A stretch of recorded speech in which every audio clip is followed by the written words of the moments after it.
सजीव phone in कार्यक्रम में आप सभी का स्वागत है। दर्शकों, बच्चे देश का भविष्य हैं और भविष्य में देश की जिम्मेदारी और बागडोर इन्हीं बच्चों के हाथों में सौंपी जाएगी। इसलिए इन बच्चों का हर तरह से ख्याल रखना बेहद ज़रूरी है। अगर ये बच्चे स्वस्थ और सुरक्षित रहेंगे तो हमारा देश मजबूत और खुशहाल बनेगा। इसी उद्देश्य से आज इस कार्यक्रम का विषय हमने लिया है विटामिन ए का महत्व और बाल स्वास्थ्य पोषण माह। जी हाँ, यही विषय है हमारे आज के इस कार्यक्रम का और इस विषय पर विस्तार से जानकारी देने के लिए आज स्टूडियो में मौजूद हैं राष्ट्रीय स्वास्थ्य मिशन उत्तर प्रदेश के महाप्रबंधक नियमित टीकाकरण एवं बाल स्वास्थ्य डॉक्टर वेद प्रकाश। डॉक्टर साहब, वेलकम टू अवर शो। नमस्कार। जैसा कि आप सभी जानते हैं कि ये हमारा लाइव फोन इन प्रोग्राम है। आज के विषय से जुड़ा अगर आपका भी कोई सवाल है, कुछ जानना चाहते हैं या कोई जिज्ञासा है, आप हमें फ़ोन भी कर सकते हैं। फ़ोन करने के लिए जल्दी से कागज़ और कलम उठाइए और नोट कीजिए फ़ोन नंबर्स।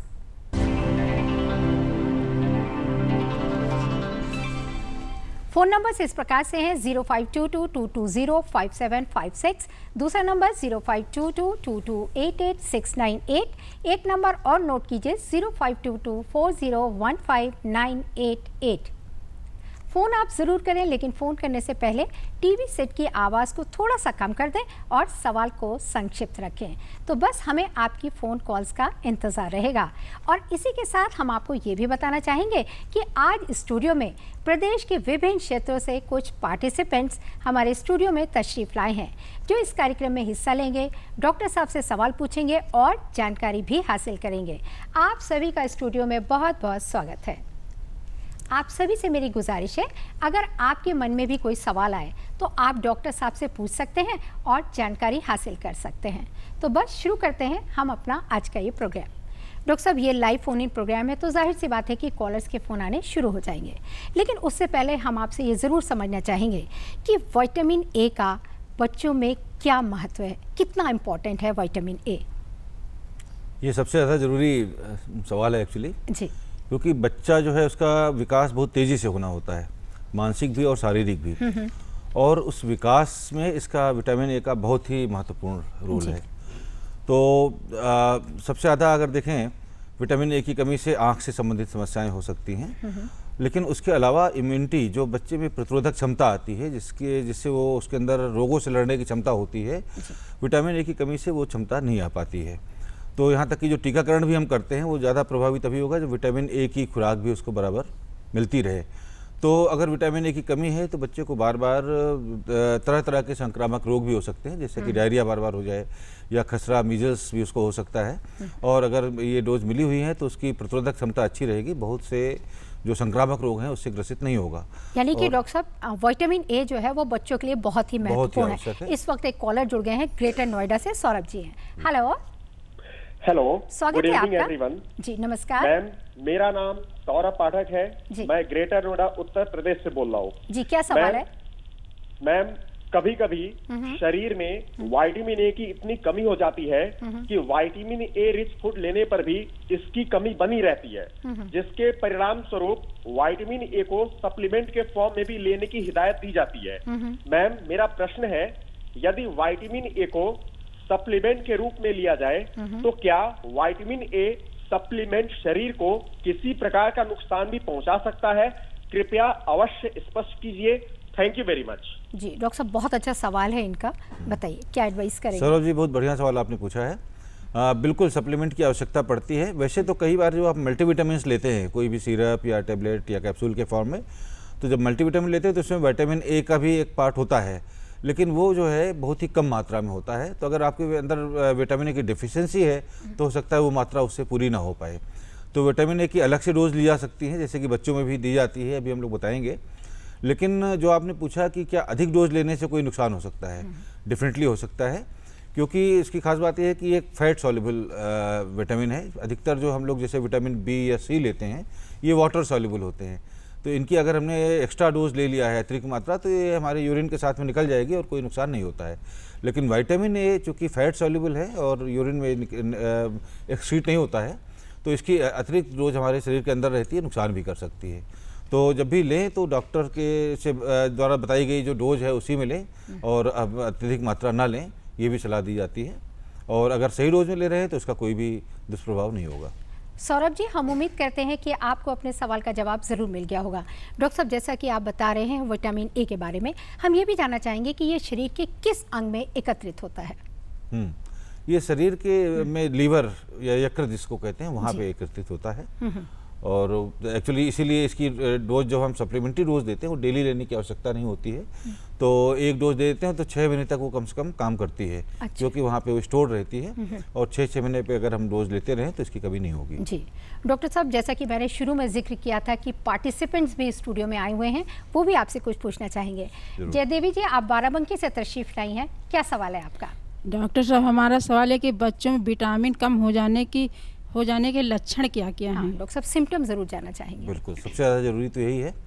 तो अगर कमी हो गई है तो जो लक्षण जिस तरह से परिलक्षित होगा, सबसे ज़्यादा आँखों में और स्किन में दिखाई पड़ सकता है। अगर बच्चे की स्किन ड्राई है, एक्जिमा टाइप का हो रहा है, चमक नहीं है स्किन में, तो हो सकता है विटामिन ए की कमी हो। और दूसरा सबसे ज़्यादा जो जाना जाता है विटामिन ए, वो रतौंधी के लिए जाना जाता है, नाइट ब्लाइंडनेस। तो ये, लेकिन जबकि ये बहुत लंबे समय तक विटामिन ए की कमी होने से ये चीज़ होगी। और अगर ज़रा से भी देखने में परेशानी हो रही है बच्चे को, तो तभी से अंदाज़ लगा लेना चाहिए कि इसकी कमी हो रही है। और इसके अलावा बार बार बच्चे को इन्फेक्शन अगर हो रहा है तो ये भी एक लक्षण हो सकता है, क्योंकि उसकी प्रतिरोधक क्षमता कम है। तो ये चीज़ें हैं जिससे हम समझ सकते हैं। और अच्छा होगा कि इसकी नौबत ही ना आए, हम खान पान में विटामिन ए को सम्मिलित करें और जो सप्लीमेंट्री डोज हैं वो देते रहें समय से। तो उससे क्या होगा कि इस तरह के लक्षण सामने ही नहीं आएंगे, और बच्चे का जो विकास होगा वो सही तरीके से होता रहेगा। जयदेवी जी, हम उम्मीद करते हैं कि आपको अपने सवाल का जवाब ज़रूर मिल गया होगा। श्वेता जी, आपका क्या सवाल है? डॉक्टर साहब, क्या विटामिन ए की अधिक मात्रा बच्चों को नुकसान पहुंचा सकती है? हाँ डॉक्टर साहब, ये बताइए। जी हाँ, जैसा मैंने बताया कि इसकी एक लिमिटेड डोज ही चाहिए। इसके एक्स्ट्रा खुराक मिल जाने से परेशानी हो सकती है। तो बच्चों में कितनी विटामिन दी जानी है ये हम कार्यक्रम में निर्धारित है, और जो हमारे कार्यक्रम होते हैं उसमें उसी निर्धारित डोज पे ही दी जाती है।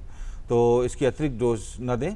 ध्यान रखें कि जैसे 6 महीने के बाद अगर ये दी जा रही है, सभी बच्चों को पिलाई जा रही है, और आपके बच्चों को रिसेंटली अगर दी गई है तो उसको बता दें, मना कर दें कि दूसरी डोज की आवश्यकता नहीं है। हालांकि काफ़ी मार्जिन होता है, थोड़ा बहुत डोज अधिक होने से ये नुकसान नहीं होगा। जी डॉक्टर साहब, साथ ही साथ हम ये भी जानना चाहेंगे, जैसा कि आप जिक्र कर रहे हैं कि अगर ज़्यादा हो जाएगा विटामिन ए की मात्रा तो नुकसान कर सकता है, तो संतुलित रूप से लेने का क्या तरीका है कि बैलेंस रहे? सबसे पहले तो आइडियली तो हमारे खाद्य पदार्थों में ही इसकी प्रचुर मात्रा होना चाहिए। और जो खाद्य पदार्थ है जिसमें ये मिलेगा उनमें मेनली मिल्क है, ठीक है। और इसीलिए 6 महीने तक बच्चे को इसको अलग से देने की आवश्यकता नहीं पड़ती, क्योंकि जो माँ का दूध ले रहा है, बच्चा ब्रेस्ट फीडिंग कर रहा है, उसी में उसको विटामिन ए मिल रहा है। लेकिन फिर इसके लिए ज़रूरी है कि माँ भी जो है ड्यूरिंग प्रेगनेंसी और लैक्टेशन के टाइम पे, जब बच्चे को दूध पिलाने का काम चल रहा है, तो उसको भी विटामिन ए से युक्त खाना ज़्यादा खाना चाहिए। फिर बच्चा जब बड़ा होता है 6 महीने के बाद हम उसको खाना पीना देना शुरू करते हैं, और हम सभी लोगों की डाइट में जो पीले और ऑरेंज कलर की सब्जियां और फल हैं उनका सेवन अधिक करना चाहिए। जैसे कि हम एग्जाम्पल के तौर पे बताएं तो पपीता है, गाजर है, टमाटर है, इस तरह की चीज़ें ज़्यादा इस्तेमाल करें। और इसके साथ में दूध और अंडा जैसी चीज़ें भी, उनमें भी विटामिन ए की प्रचुर मात्रा होती है। लेकिन बच्चों में ये कमी ना होने पाए, क्योंकि अक्सर इस तरह की जो हमने बताया, इस तरह के खाद्य पदार्थ उसके खाने में सम्मिलित नहीं होते हैं। तो बेहतर है कि 9 माह से 5 साल तक के बीच में 6-6 महीने पे उसको हम विटामिन ए की खुराक भी देते रहें, तो ये कमी कभी भी होनी नहीं पाएगी। जी डॉक्टर साहब, यहाँ पे रुकते हैं एक छोटे से ब्रेक के लिए। जी हाँ, मिशन हेल्थ का ये सिलसिला यूं ही चलता रहेगा, बस एक छोटे से ब्रेक के बाद कहीं जाइएगा नहीं, stay tune. Welcome back after the break. आज इस कार्यक्रम में हम बात कर रहे हैं विटामिन ए का महत्व और बाल स्वास्थ्य पोषण माह, और इस विषय पर विस्तार से जानकारी देने के लिए स्टूडियो में मौजूद हैं डॉक्टर वेद प्रकाश। डॉक्टर साहब, हम आपसे ये भी जानना चाहेंगे कि किस उम्र में बच्चों को विटामिन ए की खुराक देनी शुरू कर देनी चाहिए? 6 माह के बाद जैसे जैसे बच्चा जो है दूध लेना कम करता है और उसको हम बाकी चीज़ें देना शुरू करते हैं, तो संभावना रहती है कि विटामिन ए की कमी हो जाएगी, शरीर में हो सकती है। तो इसके लिए 9 माह के बाद ये देना होता है। और उत्तर प्रदेश में व्यवस्था की गई है कि 6-6 महीने पे चूँकि देना होता है, तो हर साल जून और दिसंबर इन 2 महीनों में बाल स्वास्थ्य पोषण माह का आयोजन किया जाता है। तो और इसमें जो है 5 साल तक के सभी बच्चों को, 9 महीने से 5 साल तक के सभी बच्चों की एक लिस्ट बनाकर और कोशिश की जाती है कि उनको एक खुराक मिल जाए। तो 9 माह से सही उम्र जब है 9 इसको महीने देने की। पूरे हो जाएं तब विटामिन ए की खुराक दी जा सकती जी है। जी। और स्वर्णलता जी, आप भी स्टूडियो में आई हुई हैं, आपका क्या सवाल है? डॉक्टर साहब, क्या विटामिन ए बच्चों में संक्रमण रोकने में सहायक होता है? सहायक होता है और अत्यधिक आवश्यक है। जी।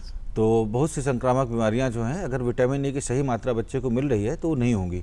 और सबसे ज़्यादा तो आप सभी लोग जानते हैं कि जो बच्चा पैदा होता है, 1 साल पूरा होने तक उसको 2 या 3 बार कम से कम डायरिया या दस्त हो जाता है। तो अगर विटामिन ए की सही मात्रा मिल रही है तो उसको दस्त ये बार बार नहीं होगा। इसका उल्टा भी है कि अगर बार बार दस्त हो रहा है तो उसको विटामिन ए की कमी हो सकती है। तो दोनों ही चीज़ें हैं। तो इसी प्रकार से मीजल्स को रोकने में भी काफ़ी सहायक है। तो ओवरऑल जो शरीर की प्रतिरोधक क्षमता है उसको बढ़ाने में विटामिन ए काफ़ी सहायक है और इसीलिए ज़रूरत है कि हम विटामिन ए की बराबर डोज लेते रहें। जी। नंदस्वरूप मिश्रा जी, आपका क्या सवाल है? डॉक्टर साहब, जानना हम ये चाहता हूँ, किन फलों में, किन खाद्य पदार्थों में, किन पेय पदार्थों में जो है विटामिन ए पाई जाती। इसके अलावा जो ये हमारे और जो सोर्स विटामिन ए के सोर्स है, जैसे जल है, हमारा थल है और हमारा वायु है और हमारा सूर्य है, ये भी हमारे जीवन में अहम भूमिका इनकी होती है। बताइए डॉक्टर साहब। नंदकिशोर जी, जल थल नभ के बहुत से लाभ हैं। सीधी सी बात है, हमारे जीवन के बहुत ही आवश्यक ये भी आवश्यकताएं हैं। लेकिन जहाँ तक विटामिन ए की बात है तो ये मेनली हमें कुछ तरह के खाद्य पदार्थों से ही मिलेगा। और जैसा अभी मैंने बताया कि खासतौर पे जो पीले रंग के और ऑरेंज कलर के सब्जियां और फल हैं, जिसमें उदाहरण के तौर पे गाजर, टमाटर, पपीता, इस तरह की चीज़ें हैं। और हरे रंग की जो सब्जियां हैं, हरे पत्ते वाली, उसके अलावा जो है दूध और अंडे जैसी चीज़ों में इसकी मात्रा काफ़ी अधिक होती है। इनका रेगुलर सेवन जरूर करें। नंदस्वरूप मिश्रा जी, हम उम्मीद करते हैं कि आपको भी अपने सवाल का जवाब ज़रूर मिल गया होगा। डॉक्टर साहब, अब मैं ये जानना चाहूँगी आपसे कि ये जो बाल स्वास्थ्य पोषण माह है, ये क्या है और इसकी शुरुआत कब और क्यों की गई? करीब 7 साल पहले ये धारणा लाई गई और उत्तर प्रदेश में खास तौर पे तो चाइल्ड हेल्थ से, खास तौर पे बच्चों से जुड़ी जो हेल्थ की समस्याएं हैं, तो मेन समस्याओं को, जो मुख्य समस्याएं हैं, उनको एक साथ एड्रेस करने के लिए ये तरीका निकाला गया। और इसीलिए हम लोग जून और दिसंबर माह में ये मनाते हैं बाल स्वास्थ्य पोषण माह। तो इसके 4 या 5 मेन कंपोनेंट हैं। एक तो ये है कि जो नियमित टीकाकरण होता है उसमें बहुत से बच्चे छूट जाते हैं किसी भी कारण से, या तो जो हमारा स्टाफ है, एएनएम वगैरह है, उसकी लापरवाही है, या जो पेरेंट्स हैं, बच्चे के माता पिता अभिभावक, वो बच्चे का टीकाकरण नहीं करा पाए। तो उनका टीकाकरण इन महीने में कोशिश होती है कि लिस्ट बना के ज़रूर पूरा कर दिया जाए जो छूटे हुए टीके हैं। दूसरा, जैसा अभी बात हो रही है, विटामिन ए की खुराक दे दी जाए। तो पूरे साल हमें नहीं पता करना है किस बच्चे को मिली है, किसको नहीं मिली, 2 बार सभी बच्चों को एक साथ दे देना है। तीसरा पार्ट जो है न्यूट्रिशन संबंधित है। तो इन दोनों महीनों में जो आशा, आंगनवाड़ी वर्कर और एएनएम हैं, सभी 5 साल तक के बच्चों का चेकअप करके वेट वगैरह लेके देखती हैं कि कोई बच्चा कुपोषित तो नहीं हो रहा है। तो कुपोषित अगर हो रहा है तो उसका उपचार भी करने की कोशिश करती है, आवश्यकता होती है तो अस्पताल को रिफ़र भी करते हैं। और इसके अलावा जो है न्यूट्रिशन के बारे में सही सलाह भी दी जाती है, जैसे कि 6 माह तक के बच्चे को केवल जो है माँ का दूध ही पिलाना है, स्तनपान कराना है। 6 माह के बाद कब से और किस तरह के खाद्य पदार्थ देना है, ये भी उसका एक पार्ट है। और इसके अलावा आयोडीन के बारे में भी जागरूकता पैदा की जाती है, क्योंकि हमारा जो साल्ट है वो आयोडीन युक्त होना चाहिए। अगर हम आयोडीन युक्त साल्ट नहीं ले रहे हैं तो भी बहुत तरह की परेशानियां होती हैं, खासतौर पे मानसिक विकास सही नहीं हो पाता है। तो ये मेन कंपोनेंट्स हैं जो हम बाल स्वास्थ्य पोषण माह में करते हैं। जी। डॉक्टर साहब, आकांक्षा जी का फ़ोन आ रहा है हमारे पास। हेलो। हेलो जी, स्वागत है आपका मिशन हेल्थ कार्यक्रम में। आप कहाँ से बोल रही हैं? जी, मैं प्रयागराज से बोल रही हूँ मैम। जी, क्या सवाल है आपका?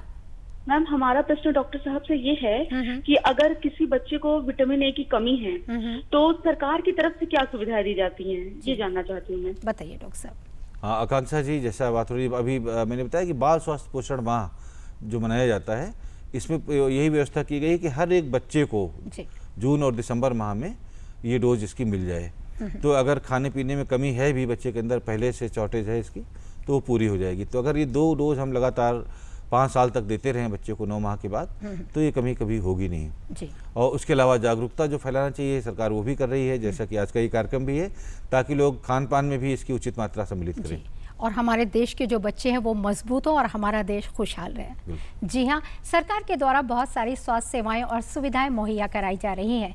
आप इन स्वास्थ्य सेवाओं का पूरा लाभ उठाइए और ज़िंदगी भर अपने बच्चों को स्वस्थ और सुरक्षित रखिए। दिव्या जी, आप भी स्टूडियो में आई हुई हैं, आपका क्या सवाल है?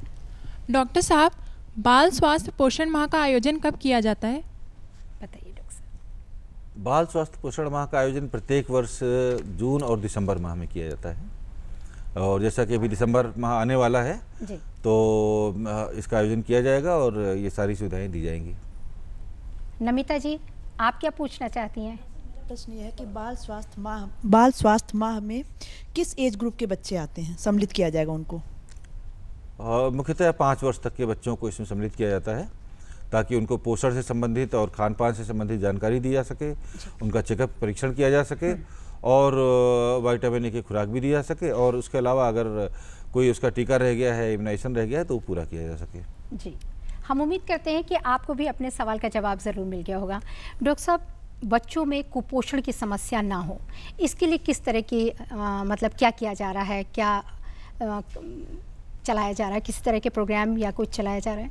जी, तो एक सबसे बहुत बेसिक प्रोग्राम तो बाल स्वास्थ्य पोषण माह ही है कि रेगुलर हम चेकअप करते रहें बच्चे का, तो अगर ज़रा से भी इस तरह के लक्षण हैं तो पहचान में आ जाए और उसका इलाज भी किया जा सके। और पोषण के संबंध में जागरूकता भी फैलाई जाती है, लोगों को जानकारी दी जाती है। उसके अलावा एक तो हमारा प्रयास है और सभी अस्पतालों में और सभी हमारी आशा एएनएम आंगनवाड़ी के माध्यम से ये सलाह दी जाती है सभी को कि पोषण में क्या रहे। तो 6 माह तक के बच्चे को जैसे हमेशा बताया जाता है कि केवल माँ का दूध पिलाएं, स्तनपान कराएं, उसके अलावा कुछ न दें, पानी भी न दें, और जन्म के तुरंत बाद जल्द से जल्द 1 घंटे के अंदर बच्चे को स्तनपान जरूर करा दें। 6 माह के बाद कौन सी चीज़ों को शामिल करें खाने में कि ये सब चीज़ें कमियां ना हो, पूरा पोषण है, इसकी सलाह भी दी जाती है। इसके अलावा अभी कुछ नए प्रोग्राम शुरू हुए हैं, जैसे कि एक HbA1c कार्यक्रम है, home based newborn care. Doctor साहब, हम इस बारे में जानकारी लेंगे, लेकिन फ़ोन आ रहा है हमारे पास एक। हेलो हेलो जी, स्वागत है आपका मिशन हेल्थ कार्यक्रम में, प्लीज़ अपना सवाल पूछिए। जी नमस्कार मैम। नमस्कार जी नमस्कार। हेलो, क्या जानना चाहते हैं आप? जी डॉक्टर साहब से ये एक सवाल है कि मेरा बेबी है 4 साल का। ओके। तो जो उसमें ना विटामिन ए की कमी के लक्षणों का मतलब कैसे पता हम कर सकते हैं? एक्चुअली वो काफी कमजोर है, उसकी आंखें भी काफी कमजोर हैं, और अगर विटामिन ए हमें देना हो तो नेचुरल तरीके से क्या कुछ हम उसे दे सकते हैं और सप्लीमेंट तरीके से क्या कुछ देना चाहिए? जी डॉक्टर साहब बता चुके हैं आप, लेकिन शायद मुझे लगता है टीवी सेट इन्होंने देर में खोला है, आप दोबारा से रिपीट कर दीजिए। बिल्कुल। तो 4 साल का बच्चा है, आपको ऑलरेडी लगता है कि कमी हो गई है। सबसे पहले तो जो चर्चा हो रही है ये मेनली प्रिवेंशन के लिए है, रोकने के रोकथाम के लिए। अगर ऑलरेडी लग रहा है कि उसको देखने में परेशानी हो रही है तो इसका इलाज भी आवश्यक है, तो तत्काल उसको दिखा लें डॉक्टर को और उसका इलाज करा लें ताकि आगे बढ़ने ना पाए। और साथ में विटामिन ए का सप्लीमेंटेशन तुरंत दे दें, जैसा अभी बात हो रही थी 6-6 महीने पे जो खुराक देनी होती है, तो 2 लाख यूनिट देनी होती है 4 साल के बच्चे को, जो कि करीब 2 ml होता है। तो विटामिन ए की खुराक आप किसी भी PSC CSC पे जाएंगे या आसपास कोई ANM सब सेंटर है तो ANM से संपर्क करेंगे तो उसके पास ही उपलब्ध होगी और आपको घर के आसपास ही कहीं विटामिन ए मिल जाएगा। तो उसकी एक खुराक तुरंत दिला दें। और चूँकि ऑलरेडी समस्या हो रही है तो इसको हो सकता है और अधिक खुराक की आवश्यकता हो ट्रीटमेंट के लिए, ये आप जब डॉक्टर से कंसल्ट करेंगे तो वो बताएंगे। यानी कि एक बार ये बाल रोग विशेषज्ञ से जरूर कंसल्ट कर लें और साथ में खान पीन में भी सम्मिलित करें विटामिन ए से युक्त खाद्य पदार्थ को। Thanks for calling. और मिशन हेल्थ का ये सिलसिला यूं ही चलता रहेगा, बस एक छोटे से ब्रेक के बाद कहीं जाइएगा नहीं, देखते रहिए हमारा कार्यक्रम मिशन हेल्थ। मिशन हेल्थ कार्यक्रम में आपका एक बार फिर से स्वागत है। आज हम बात कर रहे हैं विटामिन ए का महत्व और बाल स्वास्थ्य पोषण माह। इस विषय पर विस्तार से जानकारी दे रहे हैं डॉक्टर वेद प्रकाश। डॉक्टर साहब, हम आपसे ये भी जानना चाहेंगे कि क्या कुछ नया किया जा रहा है टीकाकरण की अगर हम बात करें, ताकि बच्चे स्वस्थ रहें जिंदगी भर? जी, टीकाकरण काफ़ी सक्सेसफुल कार्यक्रम रहा है, जिससे कि जो 5 साल तक के बच्चों की मृत्युएं होती हैं और बीमारियां होती काफ़ी कम हुई हैं। और इसीलिए उससे प्रभावित होकर हम लोगों ने पहले तो नई वैक्सीन्स को सम्मिलित किया है टीकाकरण में। तो डायरिया और निमोनिया जो बच्चों की मृत्यु के सबसे बड़े कारण आज के समय में हैं, इसके लिए डायरिया के लिए रोटावायरस वैक्सीन सम्मिलित की गई है और निमोनिया के लिए PCV वैक्सीन, ये भी बच्चों को फ्री ऑफ कॉस्ट लगाई जा रही है। इसके अलावा भी जो बच्चे रह जाते हैं तो एक विशेष टीकाकरण अभियान अभी 2 दिसंबर से ही प्रारंभ किया जाने वाला है। अच्छा। और जिसका कि आज ही अभी मंत्री जी ने उद्घाटन किया है, थोड़ी देर पहले मीडिया ब्रीफिंग हम लोग करके आ रहे हैं। तो ये 1 सप्ताह तक चलाया जाएगा, 2 दिसंबर से स्टार्ट होके, और इसके बाद भी इसी तरह से ये अभियान जो है अगले 3 महीने तक और चलाया जाएगा, जनवरी, फरवरी, मार्च में। तो जो भी छूटे हुए बच्चे हैं उनका टीकाकरण करके पूरा किया जाएगा। फोन आ रहा है हमारे पास। हेलो हेलो हेलो, अगर आप हमारी आवाज़ सुन पा रहे हैं तो प्लीज़ नाम बताइए और सवाल पूछिए। जी, पूजा त्रिवेदी लगता है। हेलो, पूजा बोल रही? हेलो, पूजा बोल रही हैं? जी मैम। कहाँ से बोल रही है पूजा? लखीमपुर से। जी, क्या सवाल है आपका? जी, विटामिन ए की खुराक कितने साल के बच्चों को चाहिए? बताइए डॉक्टर साहब। पूजा जी, विटामिन ए की खुराक 9 माह से 5 साल तक के बच्चों को दी जाती है, 6-6 महीने पे। फ़ोन करने के लिए बहुत बहुत शुक्रिया।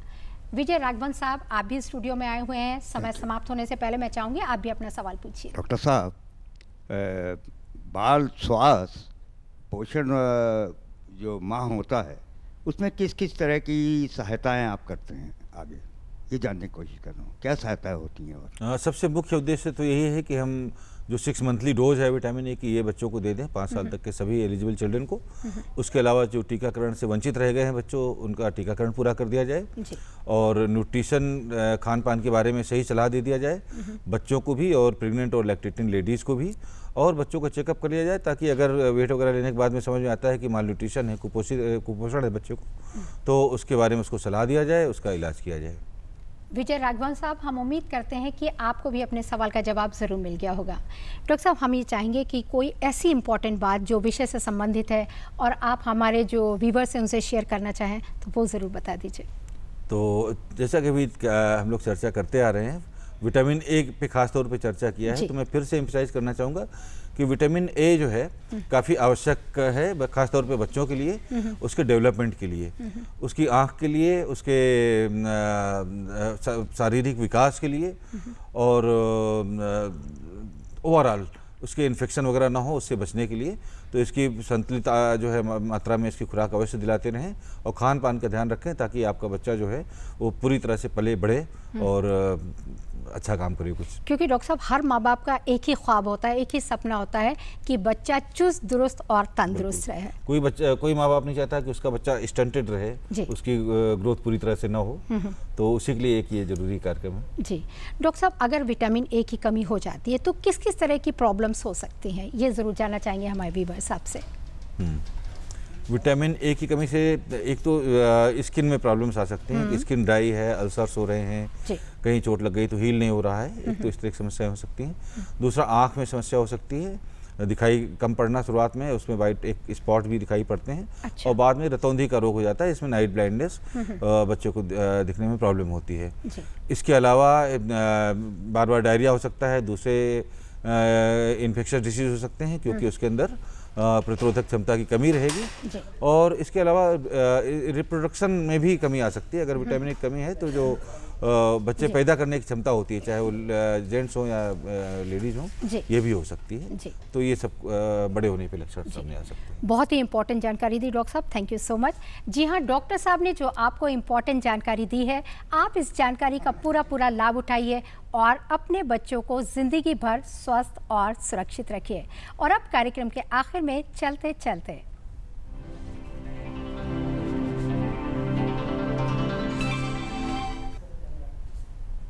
जैसा कि आप जानते हैं कि कार्यक्रम के आखिर में हम आपसे एक सवाल पूछते हैं, तो बस जल्दी से कागज़ और कलम उठाइए और नोट कीजिए आज का सवाल। हमारा आज का सवाल है, बच्चों को विटामिन ए की खुराक किस आयु के बाद दी जाती है? जी हाँ, यही सवाल है और हमें पूरा यकीन है कि आपने इस सवाल को ज़रूर नोट कर लिया होगा। तो बस इस सवाल का जवाब आप हमें जल्द से जल्द डाक या ईमेल के ज़रिए लिखकर भेज सकते हैं। इसके लिए नोट कीजिए आप हमारा पता और ईमेल।